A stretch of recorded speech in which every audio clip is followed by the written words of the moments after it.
Hello everyone, welcome back to TechTube. In today's video, I'm gonna show you how you can sign up in WhatsApp. So to get started, first up go to your Google Chrome and in the search box type in www.whatsapp.signup.com. Once you click on it, from the appeared option click on the third options. Now you will be taken to somewhat like this link. Now add your country.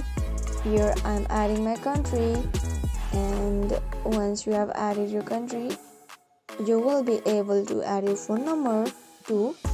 Now add your mobile number and click on a I am not a robot option and design or select all the images they told you to select and verify it.